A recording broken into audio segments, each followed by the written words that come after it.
السلام عليكم ومساء الخير. أهل المتى نتجوز الشامية مشان نعيش عيشة هنية والعين تاكل قبل التم. اليوم جايبتلكن وصفة خفيفة لطيفة سريعة، وصفة نتبل الباذنجان بدون ما توسخي الغاز وتجعجعي الدنيا.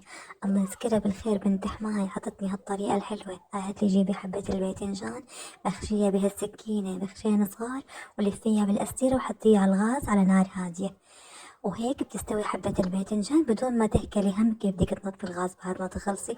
وهلا يا حبايبي بعد ما استوت الباذنجان بتحسيها بتضلي تقلبيها على هالغاز شوي بتلاقيها استوت لحالها نزلت نيفة. بتقشريها من هالقشرة البرانية تفرطيها بقلب هالصحن، بدقي معها سن توم صغير، بتحطي لها رشة حمض الليمون رشة ملح، بتحطي لها شوية لبن معلقتين لبن معلقة طحينة وبتقلبيها وبتهرسيها هرس.